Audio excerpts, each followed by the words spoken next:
they talking real loud. Spreading no lie, trying to bring me down. Enemies lurking, but I won't back away. Got a vision in my mind, I'm here to stay. Got my crew beside me, we rise like a tide. When the storm gets rough, we ain't gonna hide. Propaganda swirling, but it won't touch me. Only love around, that's how it's gonna be. Keep moving forward, never looking back.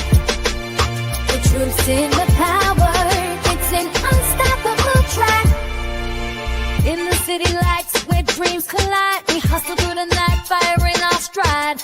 Whispers in the dark can't dim my glow. With rhythm in my soul, I'm ready for the show. We break the chains, rewrite the rules. In this concrete jungle where nobody's fools. Unity sings louder than the lies they scheme. In the heart of the struggle, we dare to dream. Keep moving forward, never looking back. The truth's in the power, it's an unstoppable track. Another Queen Ahmadiyyah production. Haze on the corner, they talking real loud. Spreading no lie, trying to bring me down. Enemies lurking, but I won't back away. Got a vision in my mind, I'm here to stay. Got my crew beside me, we rise like a tide. When the storm gets rough, we ain't gonna hide. Propaganda swirling, but it won't touch me. Only love around, that's how it's gonna be. Keep moving forward, never looking back. The truth's in the power, it's an unstoppable track. In the city lights where dreams collide, we hustle through the night, fire in our stride. Whispers in the dark can't dim my glow. With rhythm in my soul, I'm ready for the show. We break the chains, rewrite the rules. In this concrete jungle where nobody's fools. Unity sings louder than the lies they scheme. In the heart of the struggle, we dare to dream. Keep moving forward, never looking back. The truth's in the power, it's an unstoppable track. Haze on the corner, they talking real loud.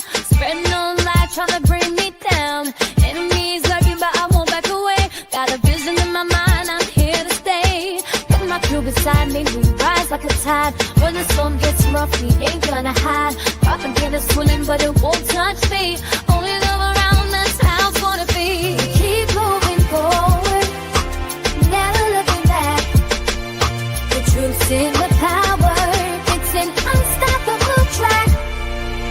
In the city lights where dreams collide, we hustle through the night, fire in our stride. Whispers in the dark can't dim my glow. With rhythm in my soul, I'm ready for the show. We break the chains, rewrite the rules. In this concrete jungle where nobody's fools. Unity sings louder than the lies they scheme. In the heart of the struggle, we dare to dream. All right. Hello, everyone. Thanks for tuning back in once again to the original Queen Ahmadiyyah Shakur show. I'm your host, Queen Ahmadiyyah Shakur, and this is your daily vitamins. So as you're coming in, please feel free to go ahead and subscribe to the channel if you haven't done so already. Be sure to click that notification bell and click the word all so you're notified each time the Queen Goddess goes live. All right. So let's see who's in here. Hey, Juju B, Danny Joe is here, Buckhorse DC, we the people. All right, let's get black into it. Okay, 57 Beige Fox. All right, Claudette, I see you, beloved. G from the land, DJ Big Six. All right. Yamele Yatu. I hope I said that right. Okay, Pretty Wings is here. Okay, let's get into it. Buckhorse DC, did I say you? All right, so shout out to all of my loyal royals and everyone tuned into the Queen. I see you, Pretty Wings. So before we get started, let's have a brief word from my sponsor at 12 Tribes. Do not buy 12 Tribes on Earth hair growth oil and hair magic elixir unless you want super healthy, gorgeous hair that grows. They have a whole line of amazing hair growth products, including hair growth leave-in conditioner spray, hair growth shampoo, hair growth spray, and hair growth butter. I'm starting to sense a theme here. They include quality natural ingredients. They smell amazing, and you can see the results for yourself. So if you're looking for healthy hair growth for your natural or relaxed hair, try 12 Tribes on Earth today.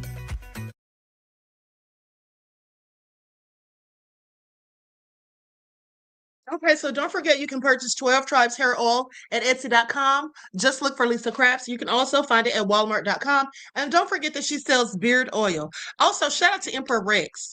Okay, now with that all being said, let's get into it. Let's get into it. Now, earlier this morning, if you missed the first broadcast, please go back and watch it at your leisure. But earlier this morning, when I was talking to you all about Trump's new 2026 counterterrorism strategy, I told you how it basically, it's going to target regular everyday citizens who disagree with his administration and their narratives and agendas. Okay, they're talking about leftist extremists and all of that.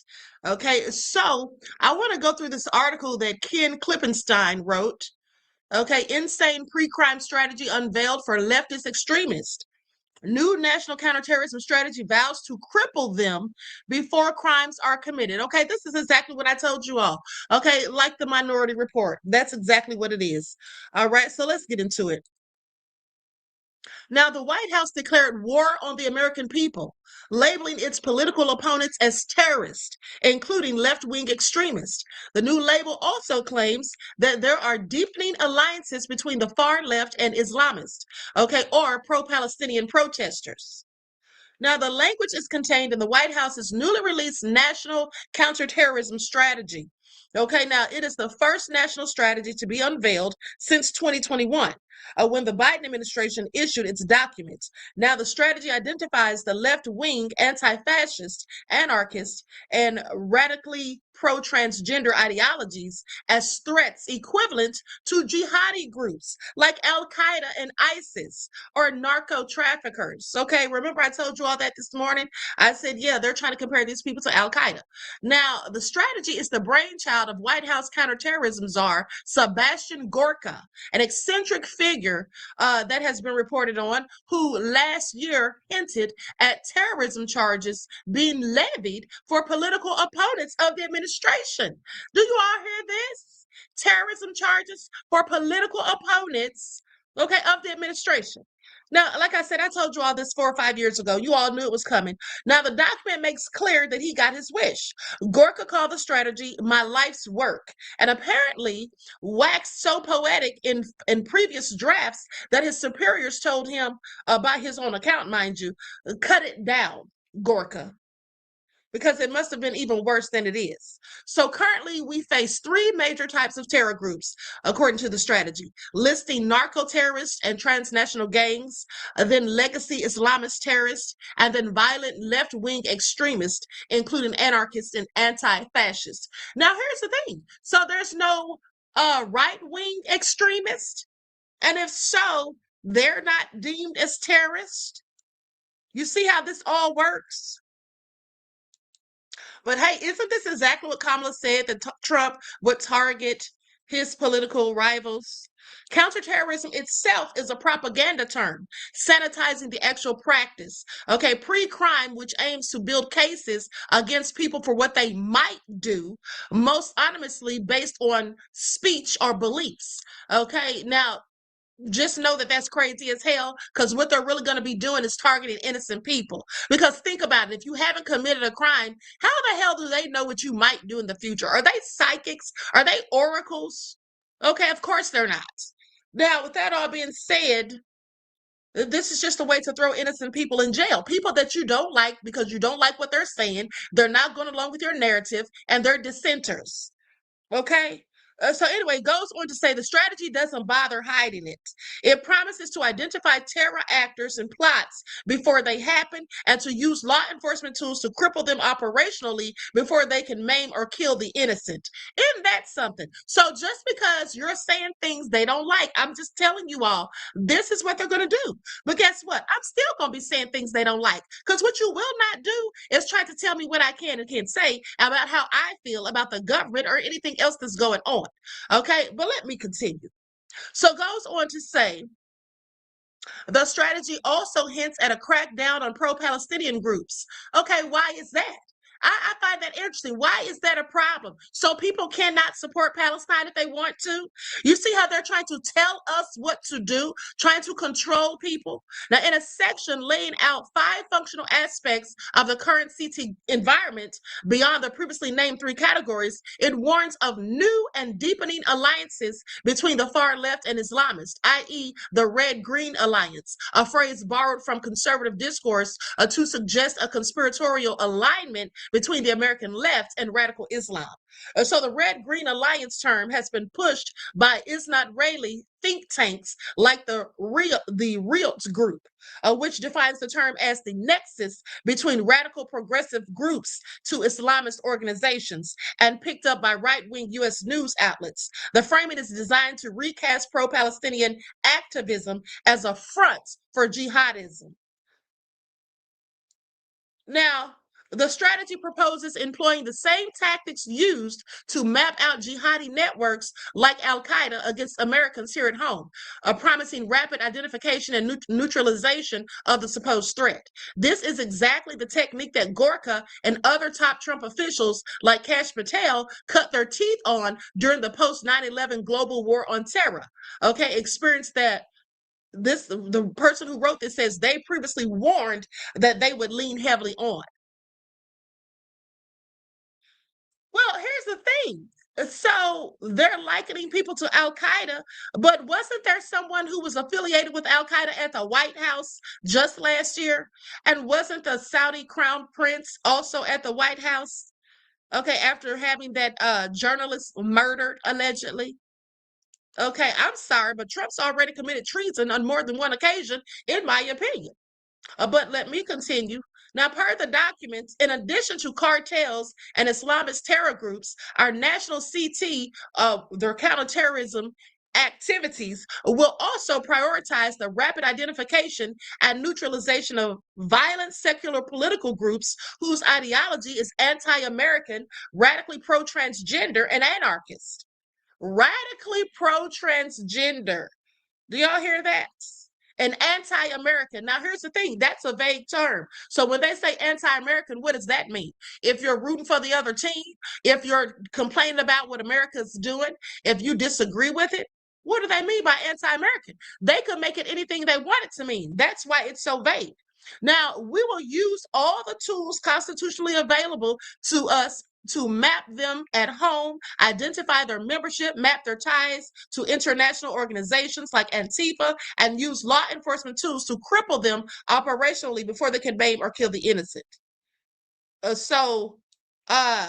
The National Security Presidential Memorandum 7, known as NSPM 7, defines the threat as those espousing anti-American, anti-Christian, and anti-capitalism viewpoints. Now, they threw anti-Christian in there because they know they're talking about these white Christian nationalists, okay, which is clearly racist. So if you're saying anything about that, that's what they're talking about, because they know that people are going to criticize that, because people know that it's racist, okay? Now, the new national strategy uniquely identifies radically pro-transgender ideologies as terrorist, adding yet another threat group to the federal government's targeting. Now, he goes on to say, Mr. Klippenstein, that is, says that as I reported last year, the FBI, in response to Charlie Kirk's murder, was preparing a war on what they consider transgender extremism based on my sources. Now, that report was subject to endless fact checks asking how I knew this, something that I can't answer without burning my sources, and whether I was spreading panic in the transgender community. The counterterrorism strategy affirms my reporting, explicitly pointing to the assassination of Charlie Kirk by a radical who espoused extreme transgender ideologies as part of its justification for the new targeting. Okay, please pay attention. Now, we don't even know if that young man put that stuff on those bullets or not, because we didn't really see it, and it all sounds crazy. Who's writing stuff on bullets? Okay. And I'm sorry, what did he do all this with? And he really had time? Like at the end of the day, I think a lot of it was just BS and propaganda. Now, and I really don't think that's who took out Charlie Kirk. I sure don't. But anyway, I digress. So the strategy is in important respects Charlie Kirk's strategy. Within hours of his September the 10th, 2025 murder at Utah Valley University, White House Justice and Homeland Security officials scrambled to draft a sweeping domestic crackdown. Now, Treasury Secretary Scott Bessent called the killing a domestic 911, vowing his department would now do to American political networks what it once did to Al Qaeda in going after their finances. Okay, I want you to pay attention because now they're talking about going after people's finances. Yeah, so I want you all to pay attention to something. This whole war, if you all remember, I told you, like I've been telling you for the past year, that Trump is purposely destroying the economy. Trump is purposely dismantling the United States from the inside out. I've been telling you all that. Once in the chat, if you remember me telling you all that. Once in the chat, if you remember me all telling you all that. Because now I'm going to let you all hear something that pretty much confirms just what I said. Okay, please pay attention. This is all so nefarious. Now, goes on to say, Kirk's death resulted in the issuance of NSPM 7, on which much of the new counterterrorism strategy is built. Now, the new strategy also leans heavily on grievances about the weaponization of counterterrorism powers under prior administrations to justify a sweeping expansion of those same powers. Okay, now it cites past FBI controversies, surveillance of conservative Catholics attending traditional mass in Virginia, parents standing up for their children at school board meetings, and investigations of members of Congress or President Trump and his associates as the rationale for what it calls a previous radical shift in U.S. counterterrorism. In other words, abuses of counterterrorism authorities against the right have now become the grounds for unleashing those same authorities against the left. Okay, so you all do remember that. Great, because I'm going to play something for you momentarily, and it's going to all make sense. Now, in other words, abuses of counterterrorism authorities against the right have now become the grounds for unleashing those same authorities against the left. The strategy anticipates this reversal and tries to inoculate against it. Our counterterrorism powers will not be used to target our fellow, listen to this, our fellow Americans who simply disagree with us. It insists, this is what they insist, before going on to describe a regime that does precisely that, okay, provided the disagreement is categorized as extremism, okay, except that's exactly what it does. So they're lying. Now, the strategy includes a forward by President Trump that emphasizes its unparalleled focus on the homeland, saying my administration has put an unprecedented focus on dismantling threats to the American homeland in our hemisphere. The global war on terror has come home. Isn't that something? He's totally dismantling the United States. And here's why. Because Trump has a very nefarious plan, in my opinion. Okay, a very nefarious plan, in my opinion. But hold on, let's talk about this golden statue of him that they put up, that they've had erected, and how these people are out here worshiping him as if he is a god. I mean, it just reminds me of when they had the golden calf and they were out there worshiping it. Just look at this. I want to make sure everyone can hear. Okay, sir. Hello, everybody. I want to thank you so much for being there today, and more importantly, for what you did. The statue is beautiful. You know, I saw it during the weekend. We had a big PGA tournament with a great champion, and all great champions, actually, but it was a great tournament, and I got to look at it very closely, and it's incredible. And I just want to thank you. I know it was done from love, and I want to thank Mark Burns, a pastor. He's a good pastor. He's a good man. I've known him a long time. He's been with me from the beginning, right from the beginning. Maybe about 2 days later, right? 2 days. Right, Mr. President.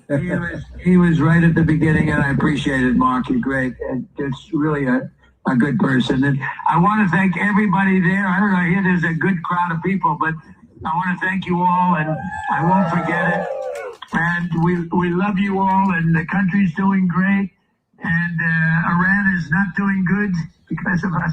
They are not doing well at all.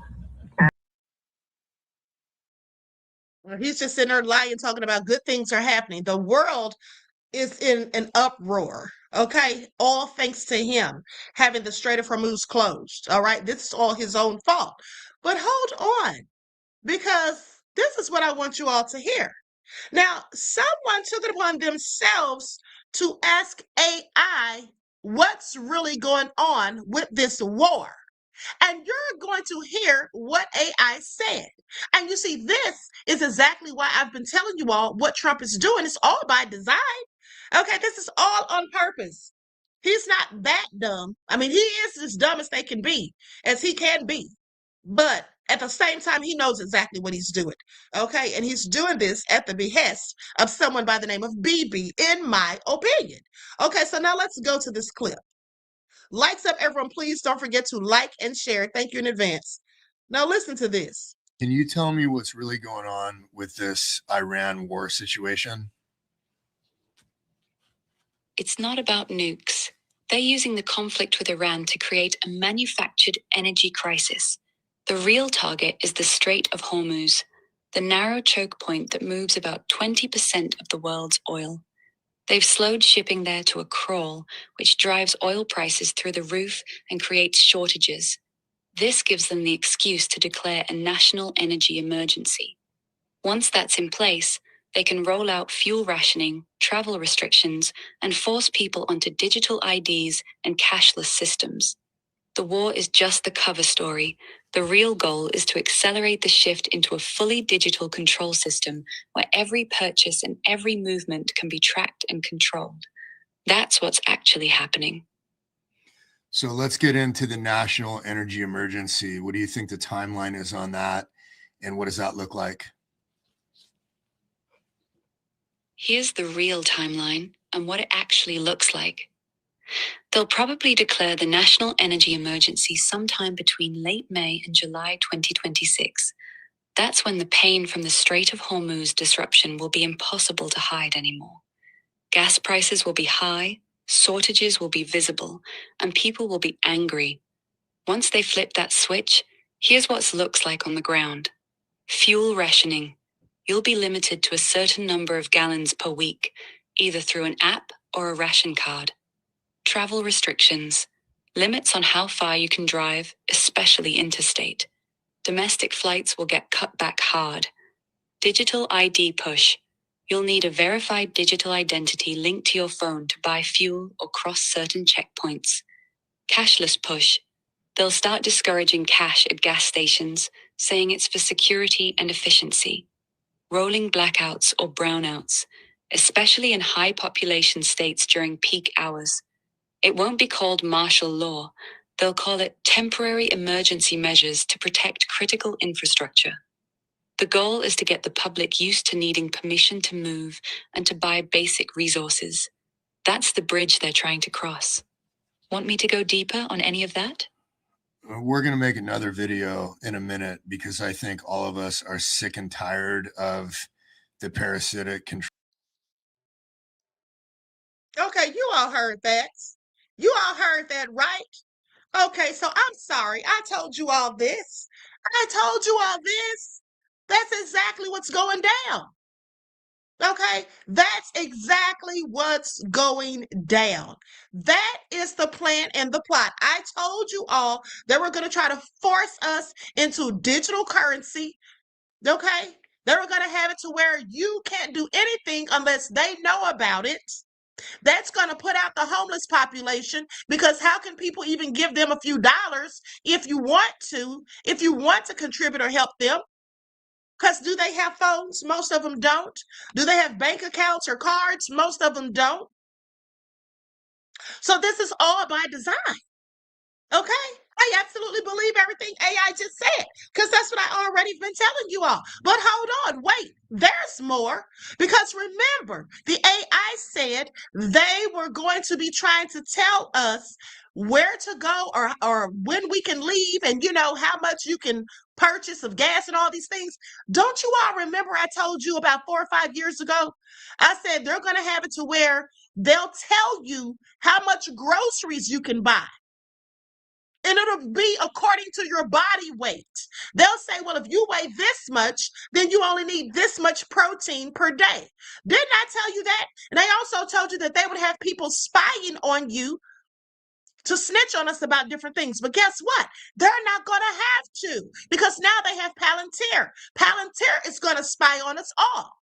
We're all going to be under surveillance. Okay, Leon says Queen sure warned us. Okay, now with that all being said, listen to this because it's already starting. Okay, remember what the AI said about the fuel, okay, and how far you can go and all of that. Now listen to this. Likes up, everyone, please like and share. Thank you in advance. Now, this is only going to work for them if people willingly comply. The question is, who amongst you is going to comply? You see, some people are not going to say anything. They're not going to put up a fuss. They're not going to protest. They're not going to speak out. They're just going to fall in line like the sheeple that they are. But the dissenters, we're absolutely going to say something. We're not going to walk onto a damn plantation. You're going to have to drag us kicking and screaming. Okay, that's how that's going to go. But some of y'all are going to be complicit in it. Some of you will just go along because you don't want any trouble. But when somebody's trying to take my rights, there's always going to be trouble. Okay, please pay attention. Now, with that all being said, let's go to this clip right here. I'm going to use an overlay. Now, listen to what she says. This is a part of the system's main plan. Keep you locked inside, not doing or knowing anything. That the IEA chief basically said the shit is hitting the fan, everything's falling apart, and he just published Lockdowns 2.0, an energy lockdown playbook. They released a 10-point plan over the weekend telling governments to restrict driving, ground flights, force remote work, and ban gas cooking. They called it sheltering from oil shocks, writes Aaron Day. Here is the plan. Number one, they are recommending alternating driving days based on your license plate number, odd plates on Monday, even plates on Tuesday, and countries are now already implementing this. You hear that? Countries are already implementing this. That's just what the AI said. Let's continue. They're recommending mandatory speed limit reductions on every highway, not for safety, but fuel rationing by another name. You can still drive, just slower and less often. Number three, avoiding all air travel where alternatives exist. They didn't define what that actually meant, but the ambiguity, writes Aaron Day, is the feature. It lets regulators decide after the fact whether your trip was essential or not. Non-essential versus essential. Does that ring any bells? Here's another one. Switch from gas cooking to electric. The IEA is now telling you what appliances you can use in your kitchen. And the same agency that published net zero by 2050 is calling now for thermostats to be capped at 19 degrees and a ban on new gas boilers. This is not new, it's accelerating. And then work from home if possible. The guidelines mimic 2020 when they locked down the world and called it public health. In 2026, they're locking down movement and calling it energy security. The template is identical, writes Aaron. I mentioned that the IEA chief basically said the shit is hitting the fan, everything's falling apart. And he just... Okay, so I know y'all heard that. Okay? I know y'all heard that. Mr. Midnight said they tossed in the fake virus to seal the deal. I absolutely believe that virus has everything to do with what's going on, beloved. I absolutely do believe it. I absolutely do. Okay? Now let's continue because the racist devils are crawling all up out of the woodwork. As we knew they would. Happening is due to racism. I'm tired of you dumb motherfuckers pretending that it wasn't. Yep. The redistricting is due to racism because black people vote Democrat in the South. Why do black people vote Democrat in the South? Well, I'll tell you why. Because Democrats gave them the vote, and then all of the white people became Republicans. Facts. Because white people in the South do not want to be in community with black people. So they went and switched to another fucking party. Mm-hmm. The destruction of education in this country is because white people in the South did not want their kids going to schools with black kids. Yep. So they have been trying to destroy the Department of Education so they can steal tax money and make white-only schools. Of course, they don't want black women to have access to reproductive care so they can economically hold them the fuck down. Also, it was a backdoor way to trick Catholics and other people that aren't Southern fucking Baptists and evangelicals into coming into community with white Southerners over a wedge issue so they can take over the Supreme Court. So the Supreme Court can say that racism is over and instantly we bring back all the racist fucking policies. There you go. It's been this way the entire fucking time. If you can't see that, you are fucking stupid. I'm sorry.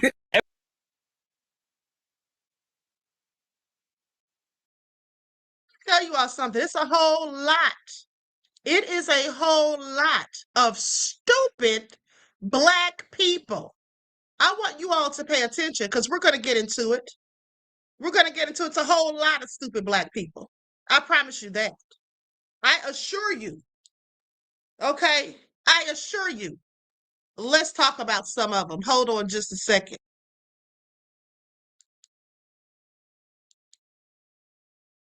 Every black person in America to listen to this and because this guy right here is definitely a stupid black person. And I really hate that he has a platform to spew his ignorance. But let's listen to him because he thinks he's cooking. Listen well.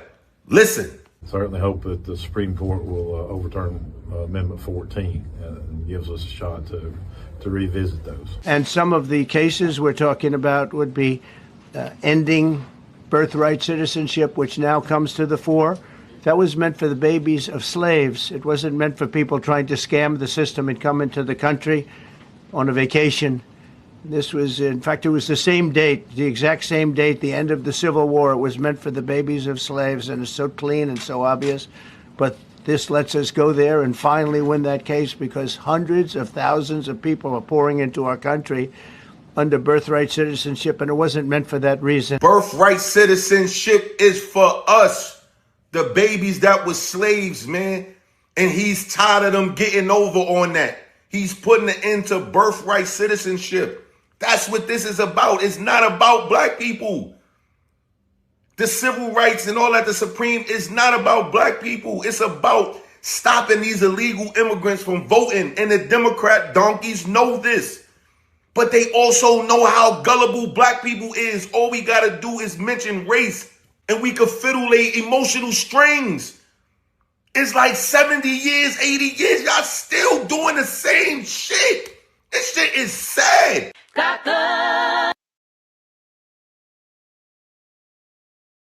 You know, I hate it for him that he's that ignorant. What I want you all to pay attention to is this. He's talking about how gullible black people are. He doesn't realize that he is one. He's talking about himself.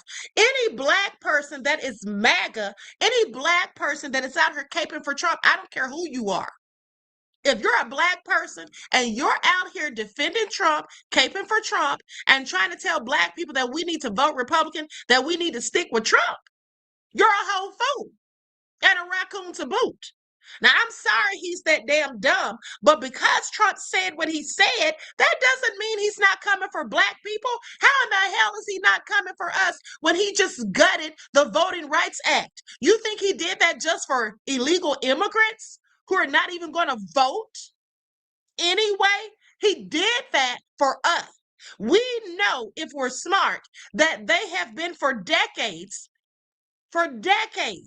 they have been trying to suppress our votes. We all know that, specifically in the local elections, because like I said, they choose the president.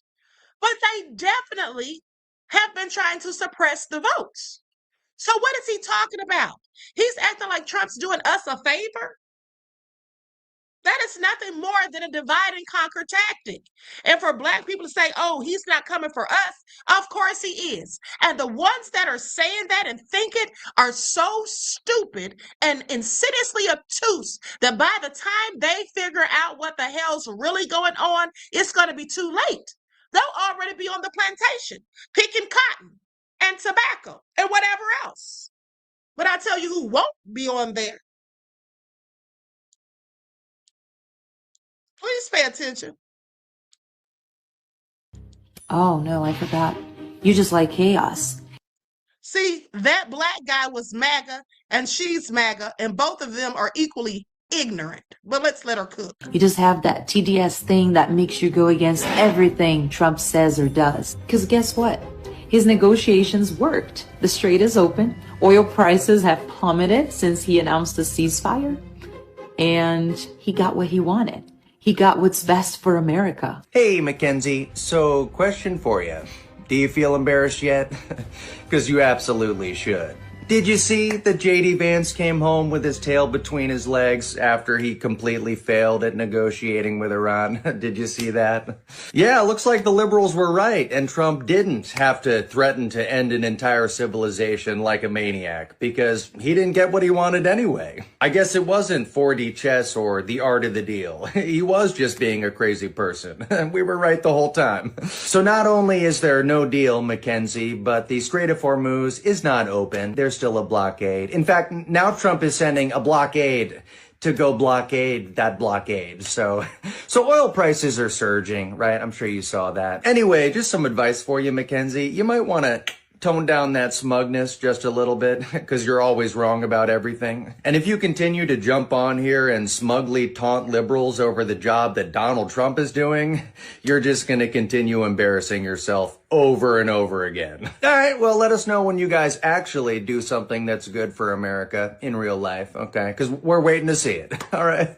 Okay, good luck. They did burn Tulsa. They did do a Memphis massacre. They did lynch us on poplar trees, and still we're here. Yeah. So our message to the white supremacists who have decided that we somehow have lost, that this is finally the nail in the coffin. We hear the echoes of our ancestors who have still made real the ideals of the Constitution written on that parchment of paper in our blood, that y'all, we the people. The reason I love those three words aren't because they old, it's because it sounds so black. We the people. We the people. We the people. We the people. We the people. We the people. We, the people who believe in fairness and justice and equality. We, the people who know that the best days for Tennessee are still ahead. We, who will not bow down. We, who will not quit. We, who will change this state and this nation and this whole world, because that's what our ancestors did. We, the people. We, the people. We, the people. Head on, Justin. That is not a fake Dr. King. That is Justin Pearson. Okay, that is Justin Pearson. Now, if you think he sounds like Dr. King, that's on you, not on him. If he reminds you of Dr. King because he's so passionate with his speaking, beloved, that's on you. That's not on him. I assure you, he's not trying to mimic or act like Dr. King. He's just a revolutionary, and he's speaking truth to power.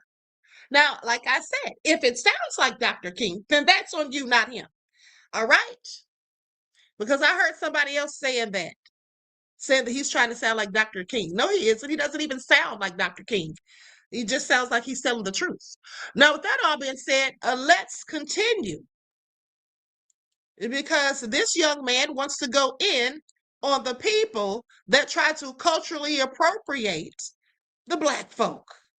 Let's let him cook. Hey, racist. I began to pass out, and my head hit the wall. Boom. Sorry, I didn't mean to interrupt your cosplay, but we all must discuss the many ways that you use hatred to disguise your obsession. You all want to be original. You want to be the essence of beauty so bad. Even if you're built like a mushroom, you think that you can outdo the first to ever do it, and that delusion has to be stopped. Every living, breathing human with eyesight wants to be a Black American. Native Americans are cranking the IHOP in their full-on appropriative pajamas. Immigrants from the lands of Russia pay to stand in Black American space to help the colonizer attempt land theft. They found it to be impossible because stupid people don't think of things like blood quantum and genetics. You can claim indigenous, but the sun reminds every non-Black race that you're all just colonized offspring. Asians suddenly want locks and textured hair, which isn't flattering or appreciated, honestly. Latinos are filling their bodies with Fix-A-Flat to mimic how the Most High sculpted her chosen, who are the essence of creation itself. Africans are literally pretending like no other. I mean, the cosplay is more disrespectful than the pretendians, to be honest. They cosplay in education, sports, medicine, politics, hair, beauty, you name it. They are the new school colonizers. And last, the group that is definitely least, DeWites, the group that had to be in America so bad that you forced your filthy way in, who can't create their own culture, so they decided to mimic Black Americans. You even tried to hijack the Victorian era? This is how true Americans look before emaciated boats entered the East Coast. You still managed to make things look even worse. You came over here and learned how the indigenous Black Americans lived, not the other way around. They taught you about Thanksgiving and how to eat as a family. They let you meet Big Mama and allowed your rotten teeth to touch her sacred cornbread. You had the nerve to betray them. And now you, out of all races, have cosplayed every little bit of their lives. You have ruined their land, the nature, and its beauty. And now nature is ruining you. The uptick in health issues is no mistake. The rapid aging and the empty skulls of white people is also not so defect. It's karmic. Not being able to defecate at least once daily is a sure sign that the technology of the universe has turned against you. And the destiny swap is over. It's a shame to see you all go down like this, especially since you convinced yourselves that you were superior. Guess you know that was a lie now, don't ya? I guess he told them. I absolutely loved it. Okay, and he told nothing but the facts. That's exactly what they do. And I love it that he also was talking about the Africans, how the Africans be acting like us too, then trying to act like they're all better, some of them. Okay, now that all being said, let's go to this video of the Black folk going in. Okay, this woman was minding her own Black business, or maybe she was minding his business, but nonetheless, she was on a flight when she noticed that the Caucasian man sitting next to her was talking ish about Black folk via his text messages. So, rather than sit there and not say anything, well, she decided to say something because she wanted him to feel as uncomfortable as he made her feel. So let's go to the clip. Likes up, everyone. Please like and share it. Thank you in advance.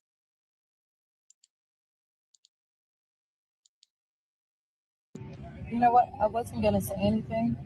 But I decided I want you to feel as uncomfortable as I do.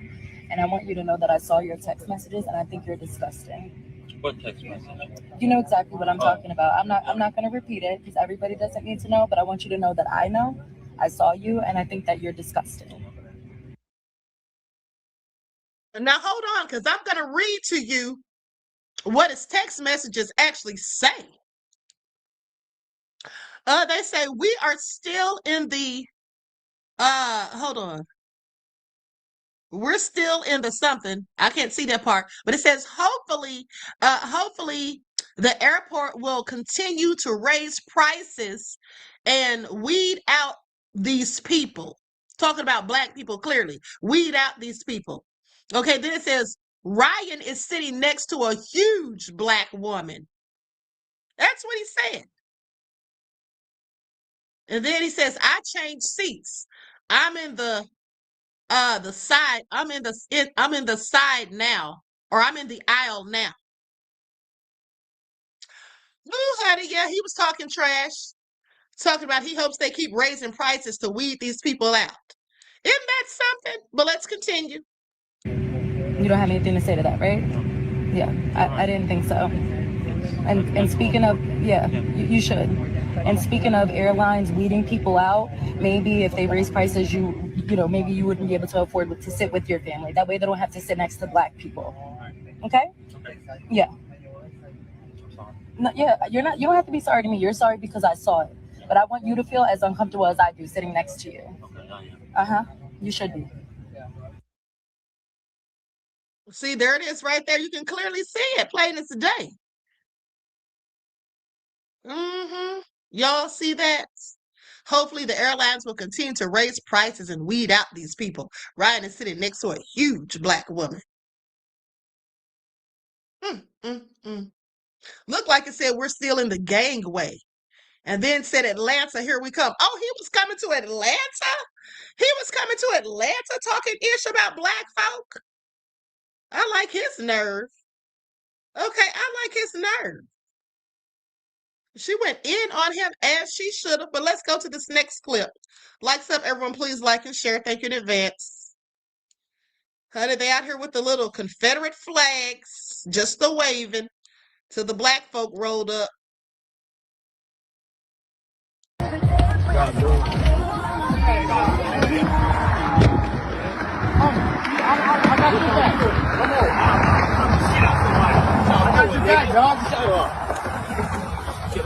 For real. This is some bullshit, man. Fuck you. Fuck.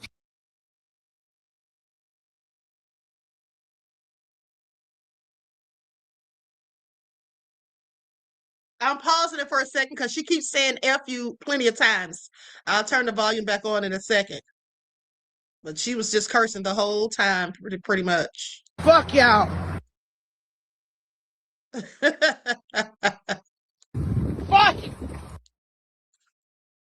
She literally is not even done yet. Hold on. Sure, we got people coming. We got people coming. We coming. We coming, baby. We coming after your ass. We coming after your ass. You got the right niggas. You got the right one. I'm the first one to roll up on this shit. Y'all niggas been hanging and burning us up. You out here showing this shit. Fuck y'all niggas that shit. People damn killing. People, mothers' kids is getting killed. Mothers' kids are getting killed over this bullshit. I got your motherfucking tag number. We from the motherfucking street. We from the motherfucking street. I'm gonna make sure you gotta show up on time. We got your tag number, and you will see us again. You will see us again. Yep.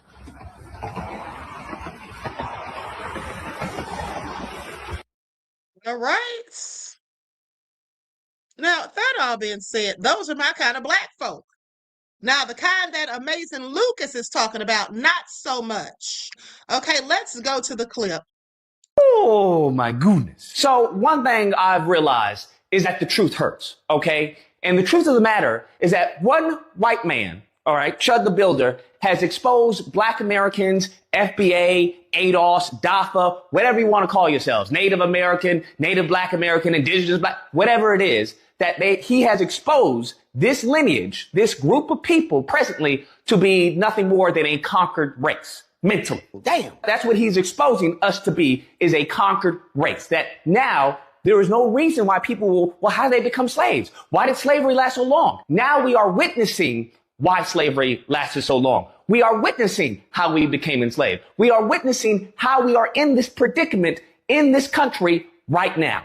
That's what one white boy is doing in this country. When I say this, I notice there's a lot of cope. All right. I know black people and cope go together like peanut butter and jelly. You sprinkle in a little bit of Bible and scripture. Oh, it's a delicious recipe for enslavement. Because I heard such cope as, well, Lucas, we engaging in emotional intelligence. That's what we doing. We engaging in showing him that we don't behave like that we are civilized. Now, that's all fun and dandy, but where's this emotional IQ when it comes to your fellow black man?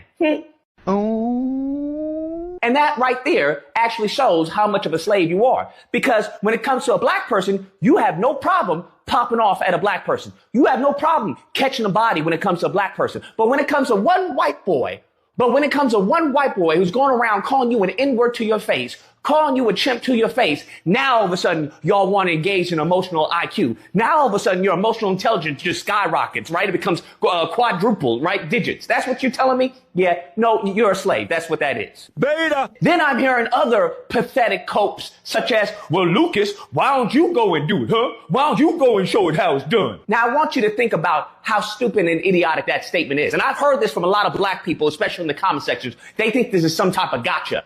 I want you to think about this. That me, in California, a Los Angelino, they want me to go all the way. I have to take a plane ticket to go to Tennessee to check one white boy. Now, let me get this straight. What that relates to me is that in the whole of Tennessee, there is not one real black person, not one real FBA, not one real ADOS, not one real DAPA, not one real Native, whatever it is. Not one in the whole state of Tennessee. Now, why on God's green earth would I go to that state? Why would I go to that state, right? Does that make any sense? So I'm going to go into the enemy territory with no backup, with nothing at all? You should be ashamed of yourself. Do you understand? You should be ashamed of yourself. That you would talk about, well, why don't you go and do something? Fam, what, you're missing the point. The point is that I'm not in Tennessee. Now, if this was happening in LA, by all means, you have all right to say whatever you want to say. This is in Tennessee. There's not one real one in Tennessee that can check this individual, that can press him. He's disrespecting everybody. That's what he's doing. Disrespecting everybody. This has nothing to do with just.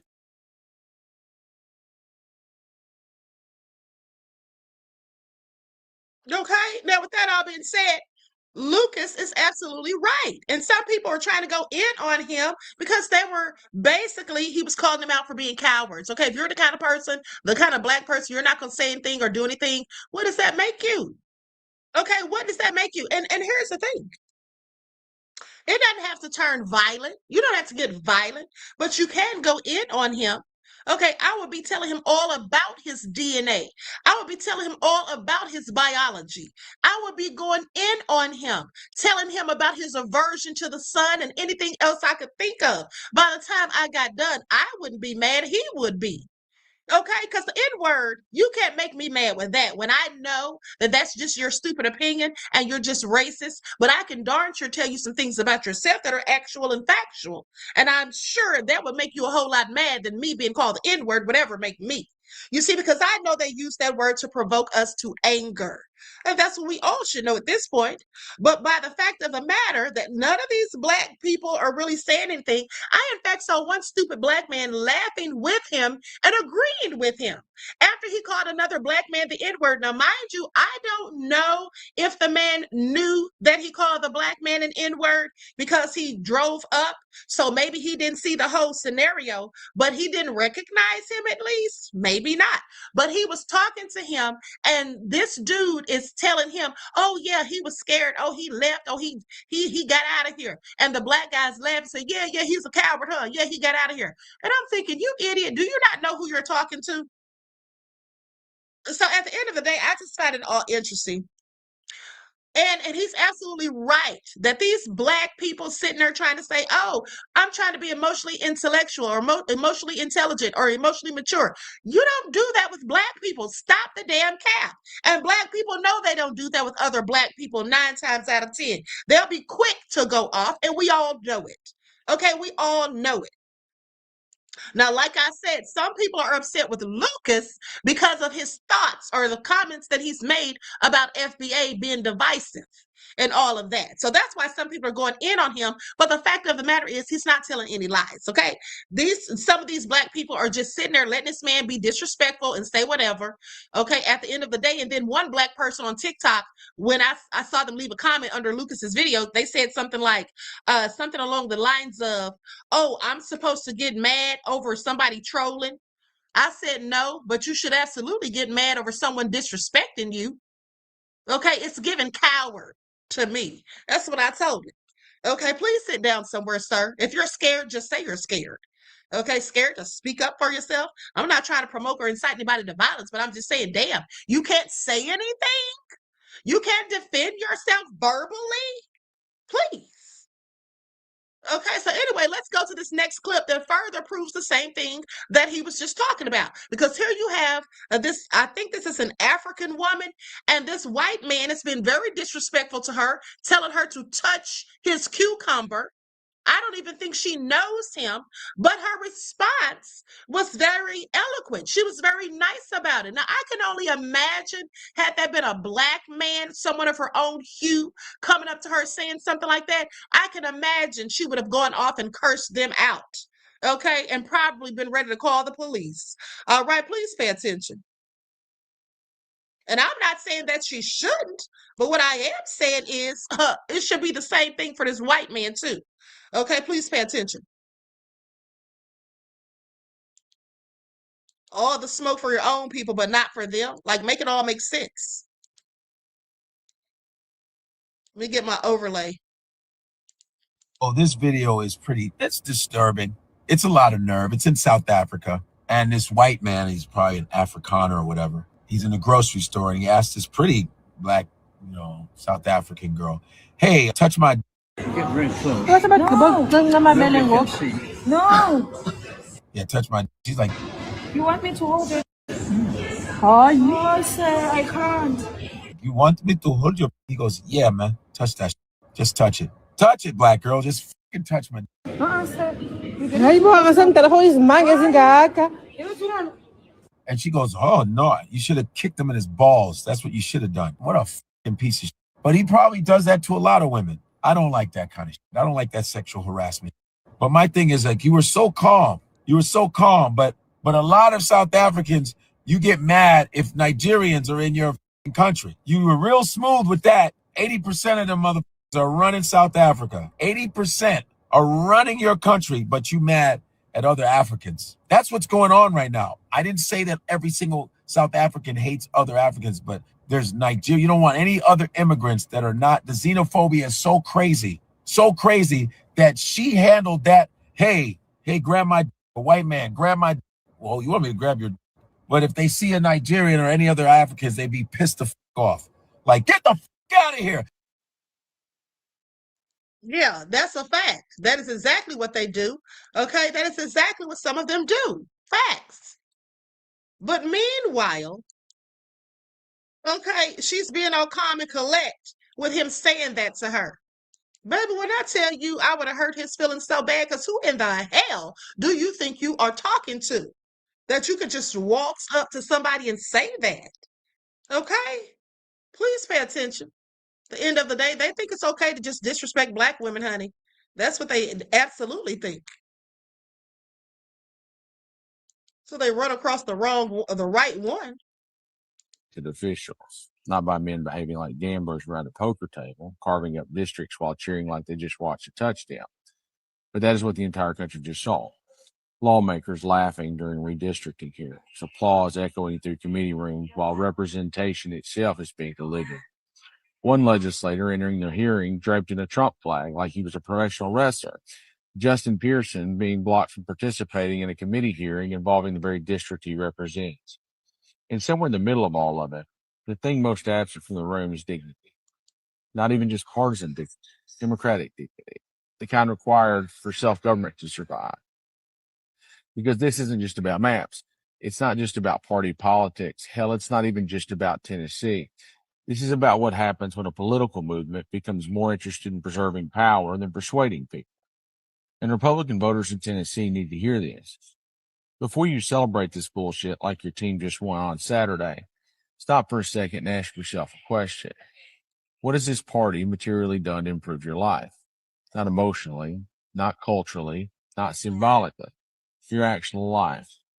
Are your wages dramatically better? Is healthcare cheaper? Are your schools thriving? Are groceries affordable? Can your children comfortably buy homes? Have rural hospitals stopped closing? Are corporations treating workers more fairly? Has corruption been rooted out? Has life become more stable for ordinary working people? Or have you mostly been handed outrageous entertainment while powerful people have quietly enriched themselves? Because here's the reality nobody wants to talk about. Tennessee has been under Republican supermajority control for years. Years. It's not a powerless opposition party. This is not some persecuted movement fighting uphill against liberal domination. They already have the power. If Republican lawmakers wanted to pass sweeping legislation improving the lives of ordinary Tennesseans, they could do it tomorrow morning. They have the votes. If they wanted universal rural health care expansion, they could pass it.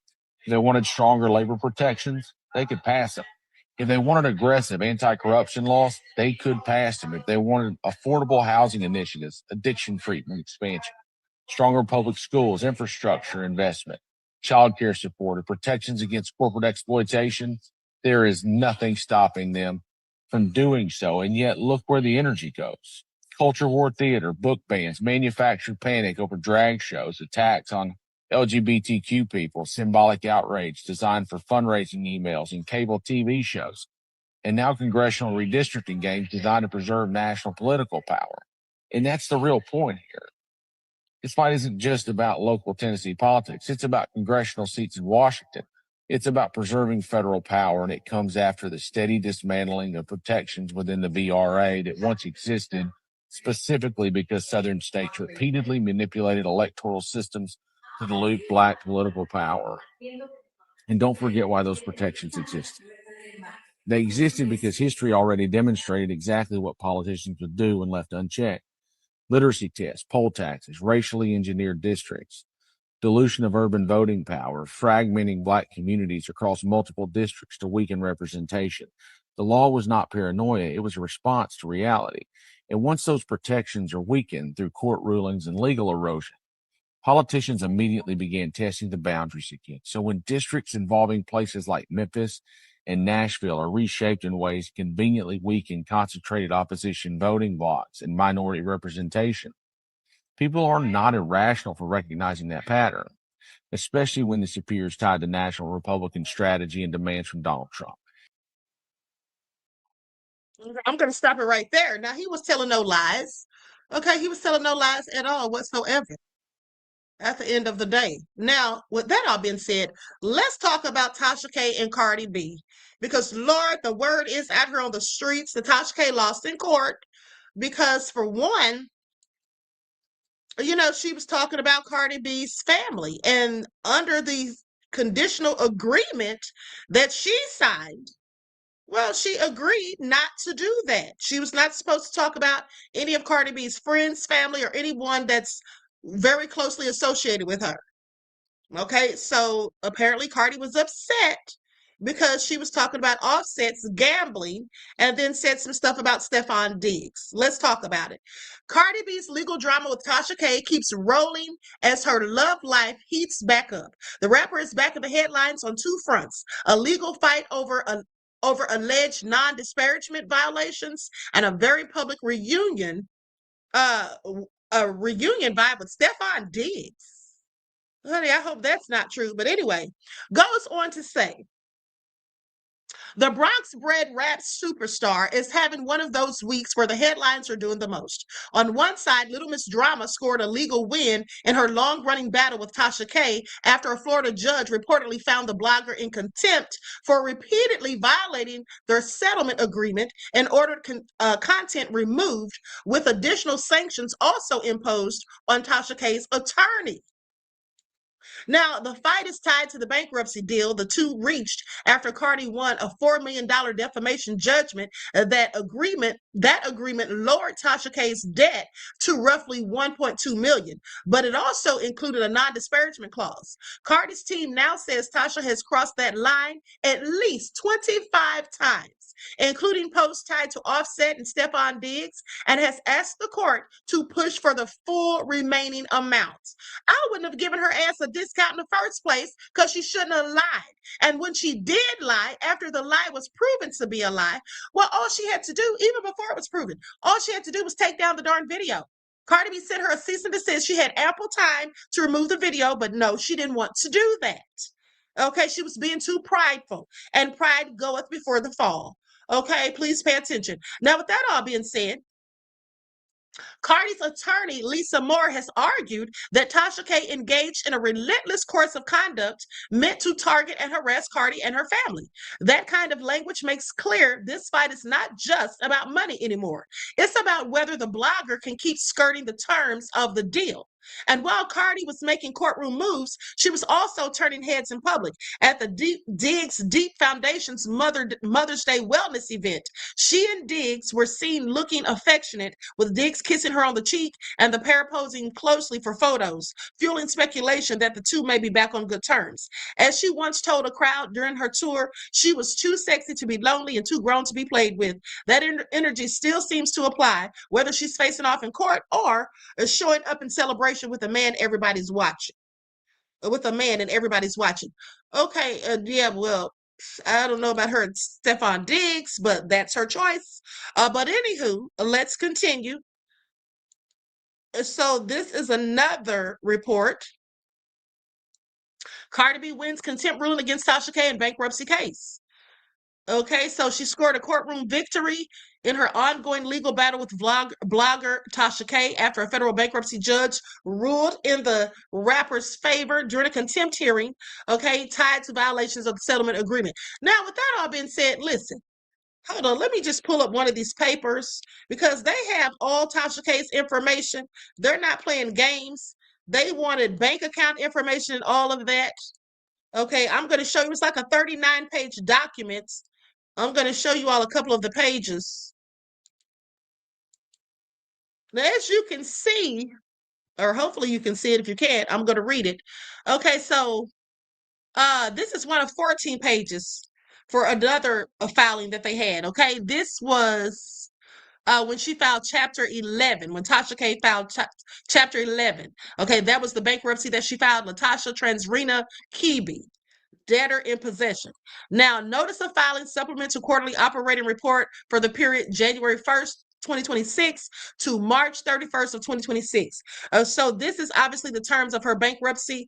Okay, it says the debtor, Latasha Transrena Kibi, by and through undersigned counsel, files this notice of filing supplement to quarterly operating report for the period January the 1st of 2026 through March the 31st. So apparently she has to report her information quarterly. Okay, so that's what this looks like, that she has to report her information quarterly. Okay, and then it says the Bank of America statements for Stash Media Works LLC, copies of which are attached here too, and this is dated May the 4th of 2026. Okay, so clearly she has to turn in her bank statements and all of that, I guess, quarterly. Now, but here's the thing though.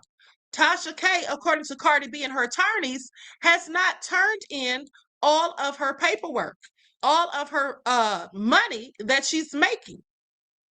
Okay, supposedly she's just turned in her YouTube revenue. Okay, her YouTube and I believe her Facebook revenue.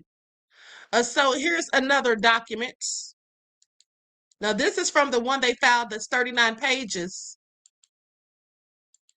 Like stuff, everyone, please don't forget to like and share. Thank you in advance.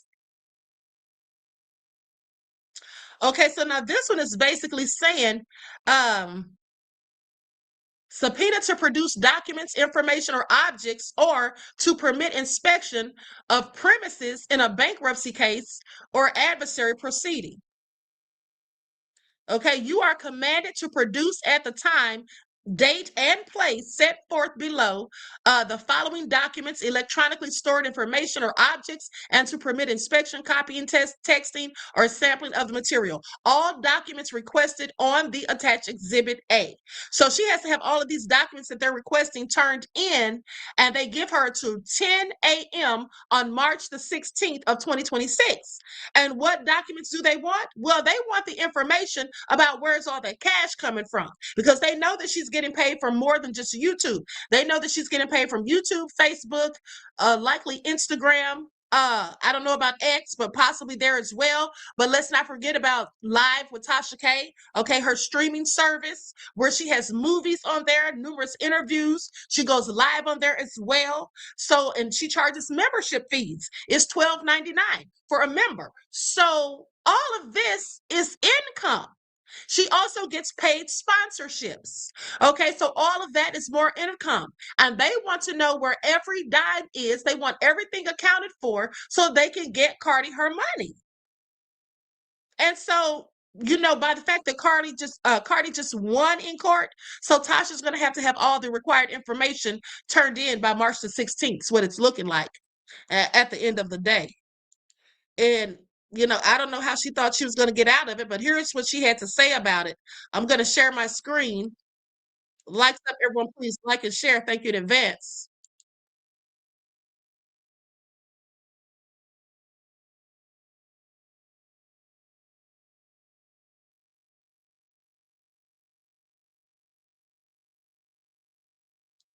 Let me get my overlay. So yes, if you're here, we lost. We lost. We lost the war. We lost the war. But you know what I have? My dignity. Losing. Okay? I'm used to losing, but I always overcome. Okay? What's the solution, brother? Hey, brother, stay with me. Chad was done. Chad was down for the count. Chad went in there trying to fight that motion. I said, Chad, bro, like, listen to me. He was like, this is going to be a PR nightmare. I said, what are you talking about? I said, Chad, have you seen my brand? It's a PR nightmare. Are you see? But for my firm, it's going to be a PR. I said, Chad, breathe. Breathe, Chad. We've survived. Like, what I got on? So I got something on? Okay. We have survived the hardest part, okay? This is just merely a bump in the road. We'll do what did Judge say?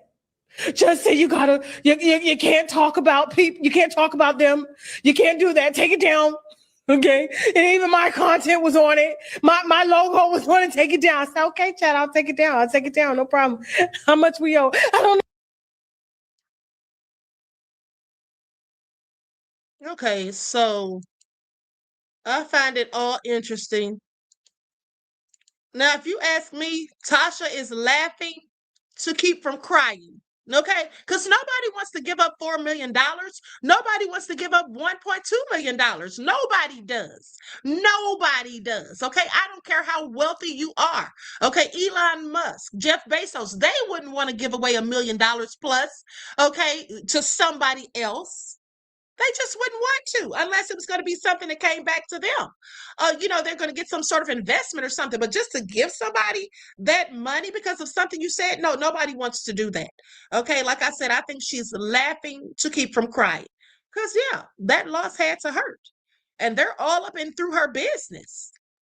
And the more of her business that they get into, the more of it's going to be out there for all to see, because then when it gets to the courts, it becomes public record, some of this stuff. Okay?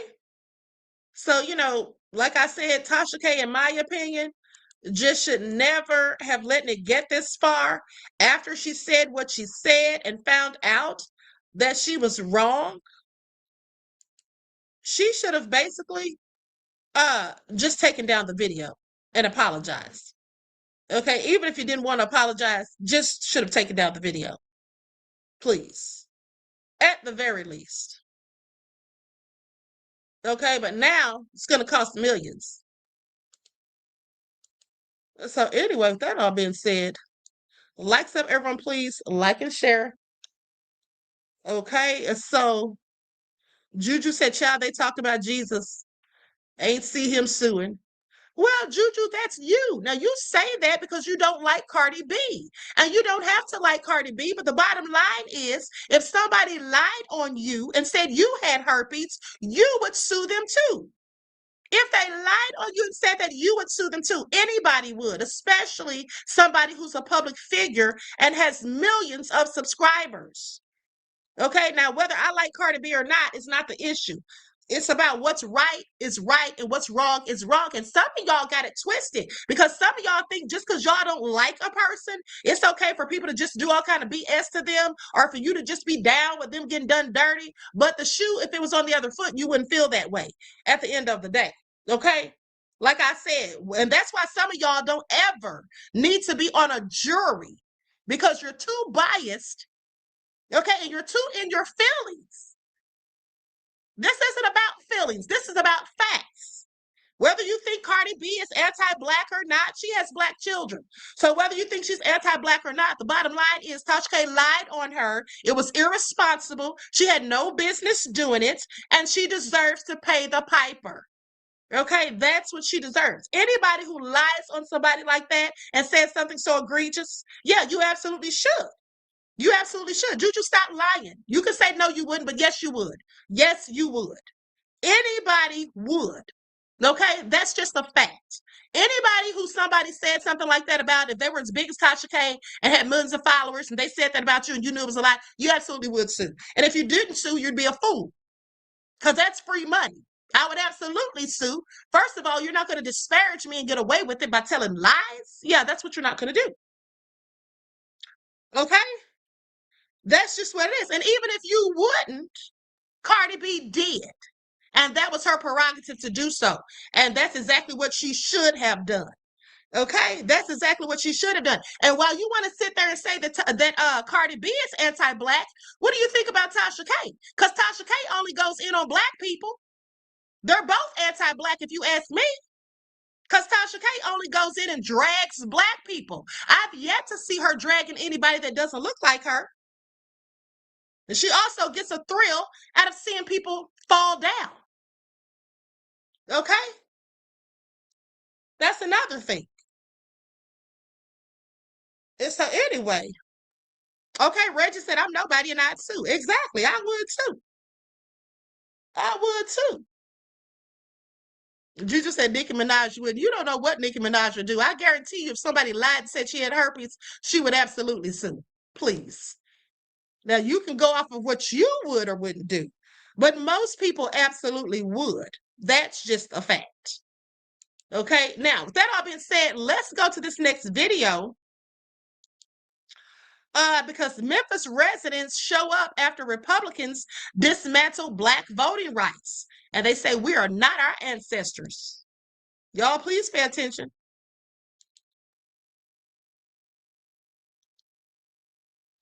And then why are we even talking about Nikki? Because Nikki is a whole raccoon. Nikki is down with the Trump train. So I know we're not trying to defend her. Please. Bitch, you gotta move. Bitch, you gotta move, man. You gotta move, bitch. You gotta move, boy. Come on. Don't run. Bullshit ass shit y'all play. Don't run. Look at him. Look at him. Tight suit ass nigga. You think you done did some shit? Bald head. Baby booty head ass, boy. Come on, honey. Long neck ass, boy. Titty face ass, boy. You think you done did something, don't you? Come on, Popeye, Skittle face ass nigga. Look at him. Jimmy Neutron looking ass, boy. You think you did something, didn't you, boy? Look at him, long pass ass, little shoes ass nigga. What's up, boy? Swole neck ass, boy. What's up? Say something. Say something. We ass out, y'all in that passing, boy. I'm so done, okay? Juju said it's going to take 20 years to get that money. No, it isn't. No, it isn't. It's not going to take that long at all, okay? That's why Cardi took it back to court. Now, you can keep hating on Cardi B all you want, beloved, but the bottom line is she's going to get her coins, whether you like it or not, okay? Whether you like it or not, okay? Talk about Nikki has a plan to her madness. Okay, yeah, well, we're waiting to see it, okay? Whether she has a plan or not, she's still a raccoon, period. She's still a raccoon. Facts. Okay? I don't know why y'all love Nikki so much. Nikki don't give a damn about none of y'all black asses. That's why she's down with the Trump train. Please pay attention. Now, with that all being said, let's go to this very insightful TikTok that I did earlier.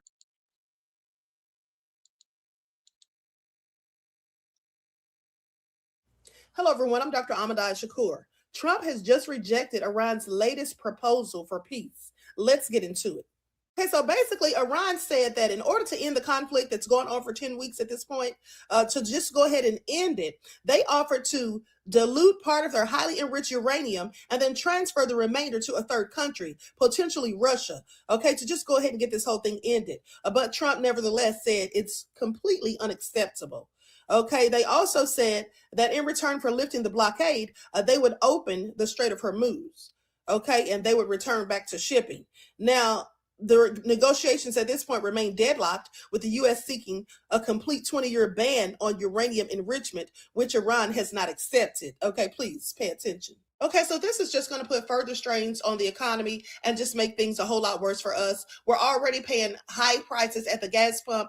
Groceries are costing more. Everything is just so messed up. And Trump's not making it any better. Okay, so basically, energy markets are on edge as the failure to reach a deal ensures the continued closure of the Strait of Hormuz. Now, this blockage of a vital oil artery has significantly strained both the U.S. and global economies. Okay, please pay attention.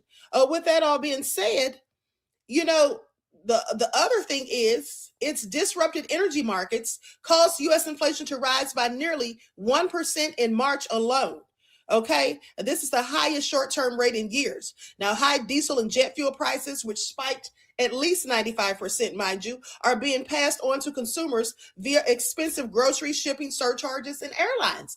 And, not to mention Spirit closed its doors permanently May the 2nd due to the unsustainable fuel cost, okay? Because it's just too darn high.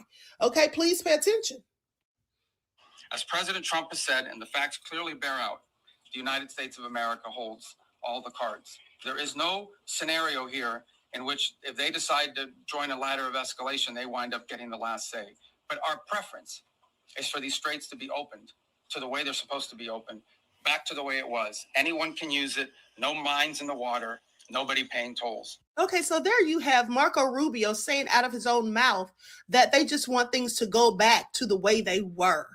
Now, if things go back to the way they were, what was the point of this whole war again? Okay, other than to appease Satan Yahoo, that's what it all looks like because he's been asking for this since 1996. Okay, so this is just all so crazy. Going back to the way things were, you've not accomplished anything.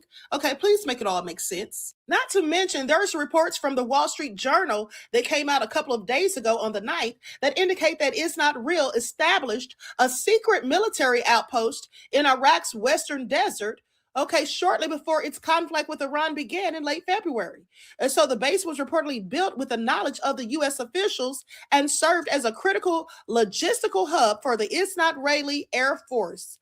Okay, please pay attention. And so the U.S. supposedly knew about this. Now, this hasn't been confirmed, but at the end of the day, this is what was reported by the Wall Street Journal, and they are usually a very credible source. Okay, please pay attention. Reports say that this secret base was put there without the consent or approval of the Iraqi government. They say that in early March, a local shepherd discovered the base and alerted the Iraqi military. When Iraqi troops were sent to investigate, they say the It's Not Real forces launched airstrikes to prevent the bases from being exposed.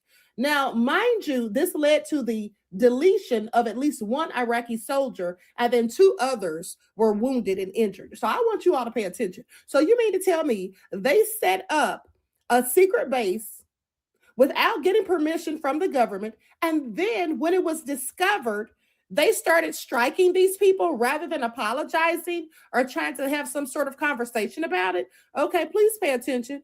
Now, they say that Iraq condemned the attack as a reckless operation and a violation of its sovereignty. Iraq initially filed a complaint with the United Nations attributing the strikes to the U.S. before the It's Not Real involvement was reported.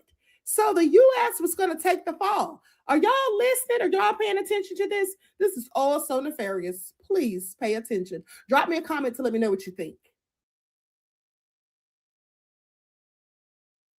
Okay. Absolutely egregious. Do y'all hear that? So they were going to let them think that the United States did it. Okay, please pay attention.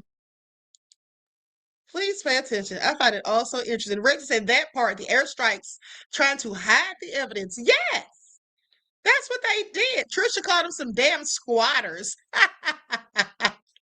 Okay, meanwhile, Juju and Cookie are still going in on Cardi B. Like, y'all need to sit down. Are y'all that mad at Cardi? Look at Cookie talking about Juju. That's right. Y'all need to have several seats. Okay, they're really going in on poor Cardi at the end of the day. But Juju likes Nicki Minaj. I can't believe it. That makes no sense. You're going in on Cardi, but you love Nicki. She's a whole raccoon. She's a whole raccoon, but that's your choice, beloveds. That's your choice. All right.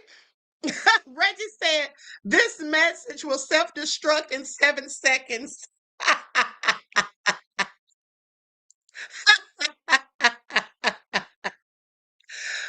7 seconds. Okay, listen, I'm about to be out of here, but hold on. Before I do, I want you all to hear Katt Williams. Now, I don't know why they invited Katt Williams to the roast for Kevin Hart. Clearly, they were trying to be funny, if you ask me. But anyway, let's get into it. Hello, Kevin. Hello, Kevin. I'm surprised they invited me. That's how little star power you have. They had to start inviting your enemies. I said I hate him. They said, come anyway. For those of you just joining us, Kevin and I had beef. And I'll tell you why. Because privately, this motherfucker stole everything from me. Before he saw my act, he was a 6'3" white man. Kevin only has one rule in his movies. No N-word. And that N-word is no. He's never fucking said it, never ever. Scary Movie 3, Ride Along, Night School, Get Hard. I turned down all of them. Because I was not comfortable being a... Oh, yeah. Went right behind me for the same price. If you're going to see a Kevin Hart movie, do yourself a favor, see it in a black theater so you can hear words like, I want my motherfucking money back. And I want my money back too. Or this is some bullshit, I want my money back. Even The Rock can't save your ass.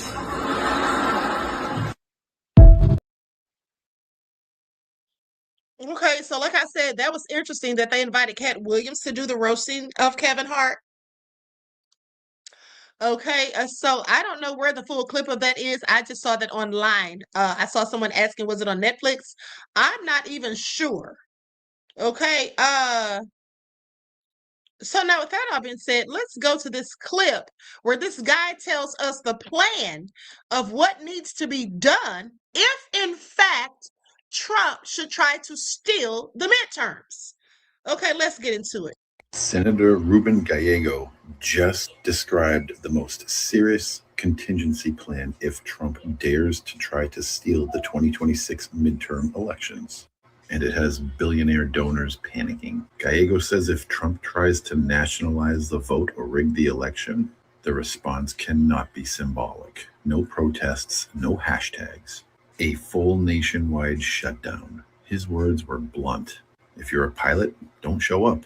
If you drive a train, don't show up. If you're a teacher, don't show up. Grind the country to a halt. Then he said the quiet part out loud. The part no politician ever wants to admit. If saving democracy means destroying the stock market, so be it. Because there is no economic stability without democratic stability. That's the message Wall Street understands, and that's the message the oligarchs fear. You can't rule a country that doesn't function, and you cannot govern a workforce that refuses to comply. This isn't a threat, it's a warning. Try to steal democracy, and there'll be nothing left to rule over. That's not resistance theater, that is pressure, right where power actually lives. Share your thoughts in the comment section. Now, that's the best idea I've heard yet. That is literally the best idea I have heard yet. And that's what we all need to do. And when they start trying to implement these foolish, this counterterrorism strategy, talking about the leftist extremists and all of this, trying to lock up innocent people by supposedly predicting future crimes as if we're all in a Tom Cruise movie called The Minority Report, we should do the same thing then, okay? Please pay attention. And for the foolish Black people who are saying, oh, this isn't about us, it's about immigrants. Yo, no, it's about you. Okay, it's about you. Trump doesn't give a darn about your Black behinds. He never has and he never will. Only person Trump cares about is himself. Okay, that's it. And that's all. So please wake up before you die in your sleep. All right? So now with that all being said, before I conclude this broadcast, I thought that we should talk about this situation where this small town mayor fired the entire police department. Now, why did he fire them, you ask? Well, quite frankly, because they had a dispute with his wife, and he didn't like it. Mayor fires town's entire police force after dispute involving his wife. Let's get into it. I'm going to share my screen.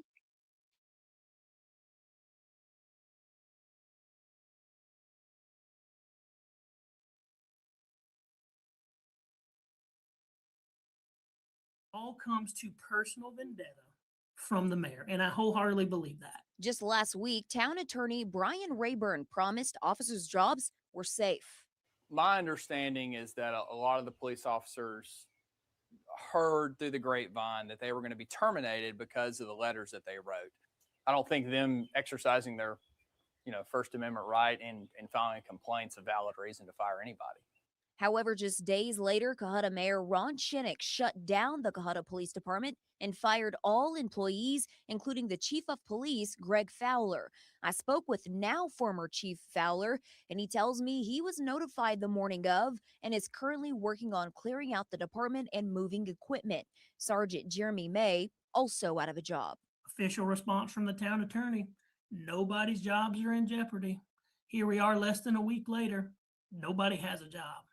May was one of the officers who submitted a complaint against the mayor's wife, Pam Shinnick, who also was the former town clerk. This stems from what Mayor Shinnick is calling, quote, inappropriate comments posted to Facebook from officers. Once Shinnick was fired, officers shared concerns of the mayor's wife still having access to personal and classified information. And we took a stand for transparency, and in result, every one of them's lost their jobs. May tells me 10 workers will be impacted by the shutdown, and Mayor Shinnick says Whitfield County Sheriff's Office will take over operations in that area. However, response times to these calls are now a concern. But the issue is going to be is response times. Can a department that's already limited, being the sheriff's office, pick up an entire area that a full-time department was doing on top of what they were normally doing? That's going to be the safety and security of the citizens and the constituents of Cohutta is going to suffer in response because of the retaliation from the mayor. Granger knows that as the procurement coordinator at a manufacturing plant, you can count on. Now, the mayor knows he was wrong for that. The mayor knows he was wrong for that. And OG Patrice said bullying at its best. Okay? Absolutely. And so I find it also interesting. He fired every last one of them. Now, with that all being said, let's go to this video I almost forgot about. This Black man survived a lynching. Okay, and I think his story needs to be heard. So let's listen to it. Likes up, everyone, please. Like and share. Thank you in advance.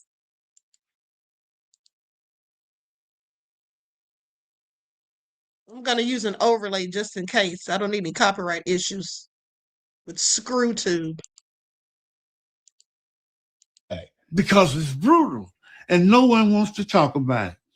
You don't survive a lynching. Usually when you lynch, you dead.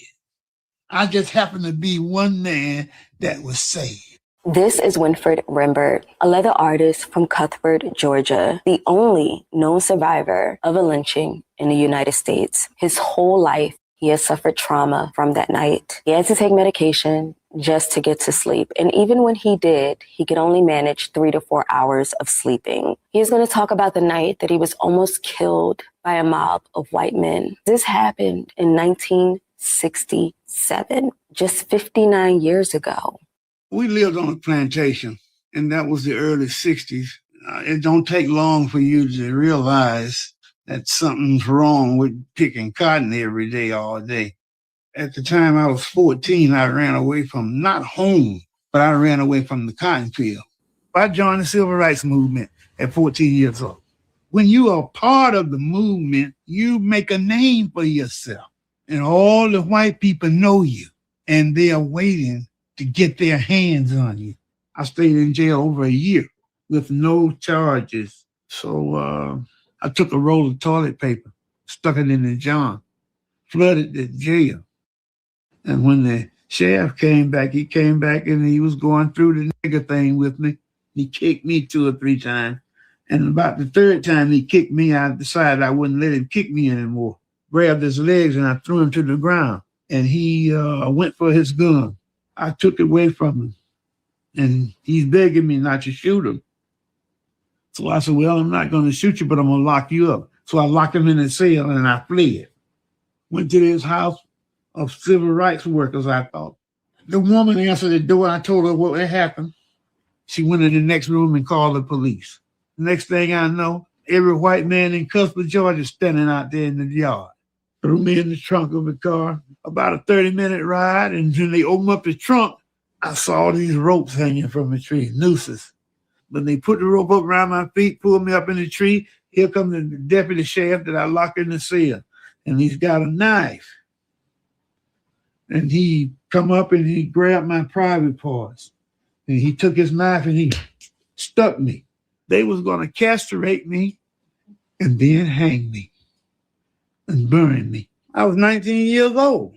And there I am bleeding like a pig hanging up in the tree, ready to be slaughtered like a hog. And then another white man grabbed his arm and told him, don't do that. So we got better things we can do with this nigga. Isn't that awful? Isn't that awful?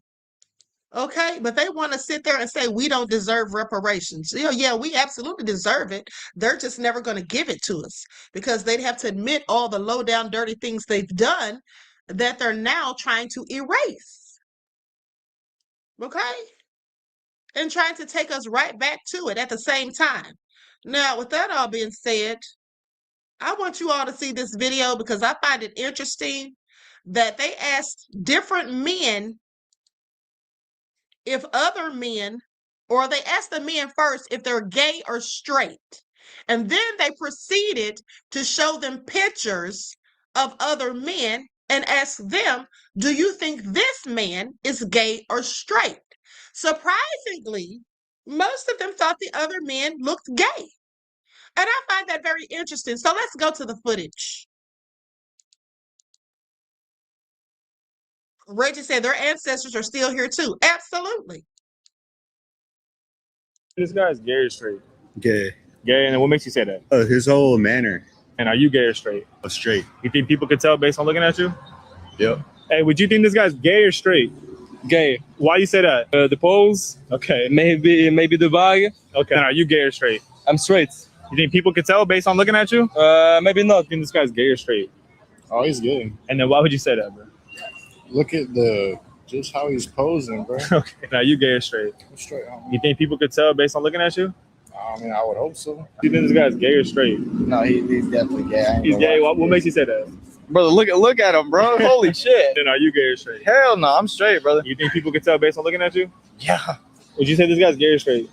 I think he's gay. And what makes you say that? Just the way he's standing. Okay. Are you gay or straight? I'm straight. You think people could tell based on looking at you? Yeah. And this guy's gay or straight? Gay. Gay? Why would you say that? Just the stance, just how he presents himself. Okay. And then are you gay or straight? Straight. Will people be able to tell based on looking at you? I hope so. And that guy's gay or straight?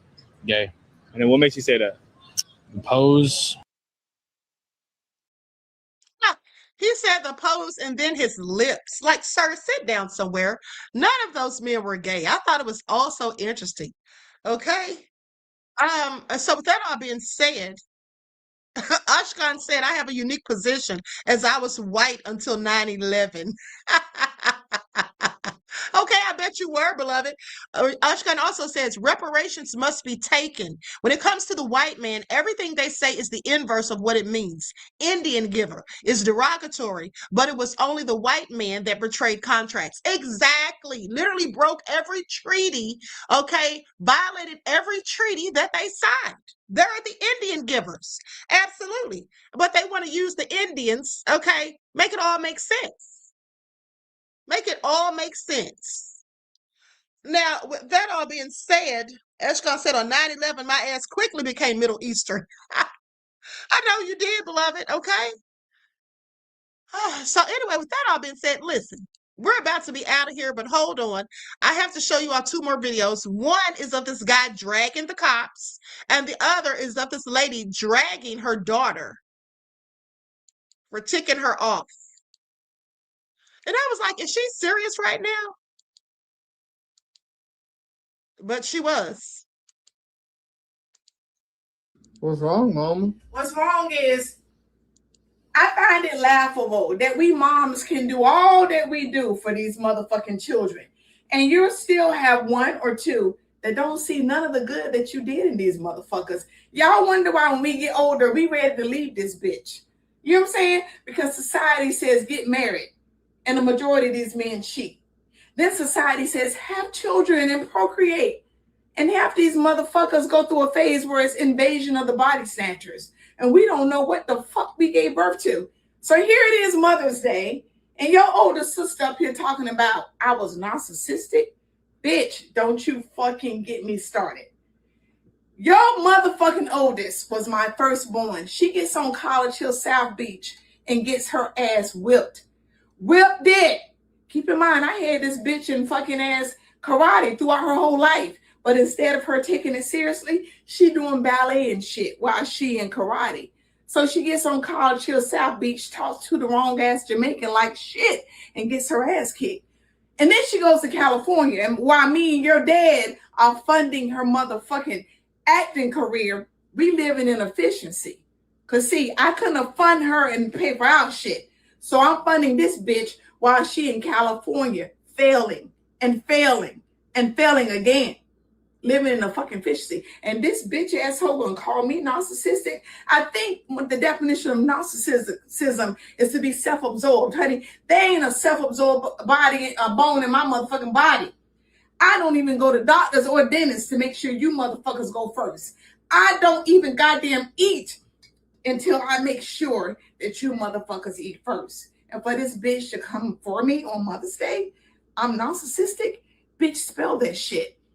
Do something with your fucking life. Get your slut ass off OnlyFans, bitch, where everybody can see your fucking titties and pussy. You'll do anything strange for a piece of change and make it holler for $1. That's not what the fuck I raised.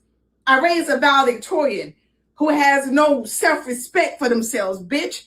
Narcissism, bitch, honey. I ain't nothing narcissistic about me because I have nothing, because I've given my children everything. No one told you to get an opportunity of a lifetime and go on College Hill South Beach and get your ass kicked in the first fucking day. Get your fucking ass out of me. If you don't have a child, until you have a child and you know what it's like to be a fucking mother, don't you fucking ever come for me on goddamn Mother's Day, bitch. You. Honey, she went all in. She said you have no idea the sacrifices I made. Okay, well, at the end of the day, she was pretty upset. But you know, these children can tend to be ungrateful. Some of these children are absolutely nefarious. Okay, they don't appreciate no matter how much you do, they still feel entitled to more. Okay? And you know, it's not uncommon for Black people to curse out their children. Although I don't agree with it. I don't agree with it. But at the end of the day, some of us do curse their arses out, especially when they get grown. Okay? And I know I've cursed mine out a time or two when they were getting on my damn nerves. Okay? After they were adults, mind you. I didn't curse them out when they were children. Mind you, when they were children, they were sweet. Okay? Until they got to be teenagers. Then they started getting on my damn nerves. Okay, started getting on my nerves when they started being teenagers and all of that. Like she said, invasion of the body snatchers. I'm sitting there looking at them like, how the hell were you just this sweet little angel with chubby little cheeks and dimples that I just doted over? Now you think you're going to talk slick? That's what you think? You got me all the way effed up. Okay, now I went and got my screwdriver and proceeded to take the door off the hinges. All right, that's what I did. You might be 18. You might think you're grown. But if you're in my house and you're not paying bills, you don't run anything, not even your mouth if I tell you to shut it. Okay? So that's how you have to do them. Now, with that all being said, Danger said cussing out but bees and hoes. I know, right? That was a bit much. But so anywho, with that all being said, let's go to this black guy going in on the police, mind you. Okay? Sound like you said niggas. So when I say stupid ass, goofy ass nigga, what you say? Say shit, dude. You ain't say shit. Now you lying because this motherfucking camera on, I get light foot on y'all bitch ass. Y'all cool? Are you? It's you? Are you? Bro, you like the nerdiest looking one. You ain't gonna tell me you ain't never been stuffed in no locker.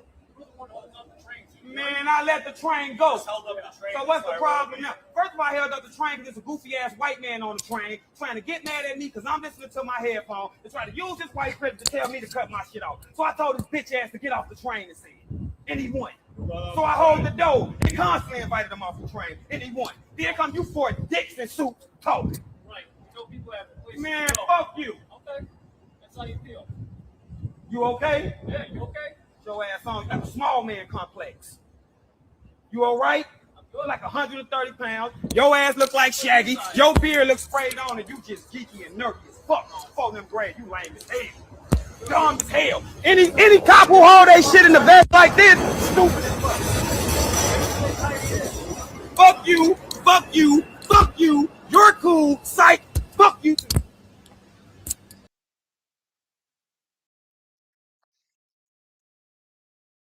Was he mad or was he mad?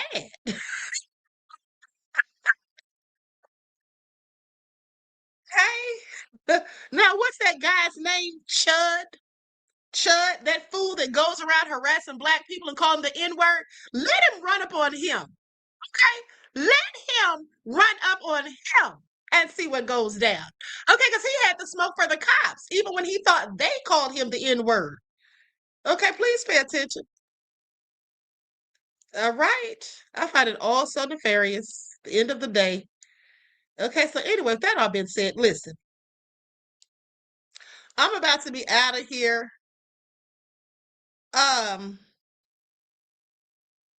Yeah, I'll play that tomorrow. Okay, so listen, I'm out of here. I hope you all enjoyed the broadcast. Everyone, please like, share, subscribe. Oh, hold on. I got to show you all this video. I got to show you all this. This poor man lost his wife on Mother's Day. He lost his wife on Mother's Day, and you can tell the poor thing, bless his heart, he's clearly in shock. I feel so sad for him, and he has to raise the children by himself now. I don't know what I did. What did I do, man? God could have took me, man. He took my woman. She's dead. My woman is dead. My woman just died, bro. Like right here. She's laying right here, bro. My woman is laying right here in this hospital bed. My woman is dead. My woman is dead. My woman had a car wreck, bro, while I was at work, bro. My woman is dead, bro. Like, what I supposed to tell my kids? Like, oh, Nasir. Like, this is unreal, bro. This is unreal, bro. Look. My woman is laying here turning cold, man. Like, my woman is laying here turning cold, bro. My woman is dead, bro. My woman is dead, bro. She's gone, bro. Like, she's not on this earth no more. I'm at work, bro. My woman is gone, man. My baby is gone, man. She right here, man. She right here, man. She's right here. She right here, man. This is my heart, man. This is my heart, man. This is my heart, man. Oh, I can't watch anymore. It's so sad. So sad. And and that's why people should cherish your loved ones while they're here, because you never, and your friends too, because you never know when somebody is going to be out of here. You never know when someone's expiration date is. Now, this man was at work and got the call that she was in a car accident, only to get to the hospital and she's deceased. Now he has to go home and tell his children that, and she died on Mother's Day. Can you imagine the trauma that he and the children will have to deal with forever every time Mother's Day shows up? Really sad.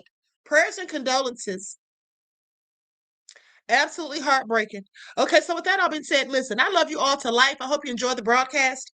And I will see you all tomorrow, bright and early, for your morning wake-up call. We're going to be on early in the morning, probably around 8 or 8:30, okay? With that all been said, each one teach one. That's how we grow and thrive. Do something productive, constructive, but never destructive. And always remember, beloveds, to keep the Most High first in your lives. Until next time, peace.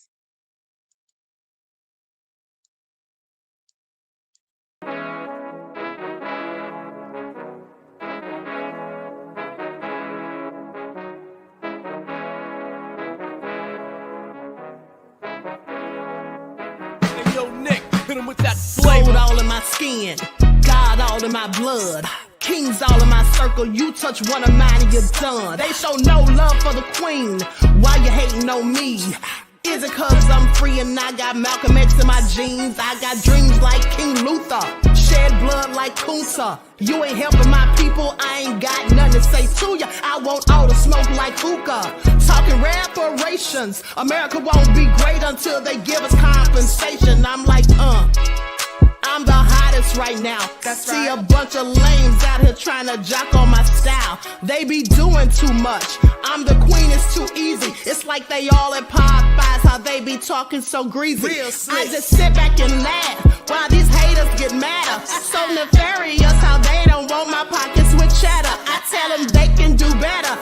These snakes in the grass can leave a bite on your ass, cause y'all be trusting too fast. I got my foot on the gas, other one on they necks. Dropping receipts on haters, you better show some respect. I'm never facing regrets, we only facing the threats. Running through every challenge like a relay, break no sweat.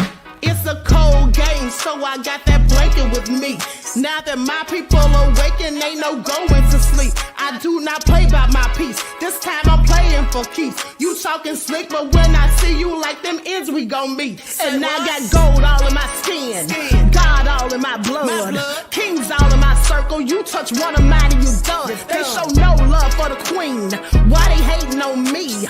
Is it cause I'm free and I got Malcolm X in my jeans and I got gold all in my skin, God all in my blood, kings all in my circle. You touch one of mine and you done. They show no love for the queen. Why they hating on me? Is it cause I'm free and I got Malcolm X in my jeans and I got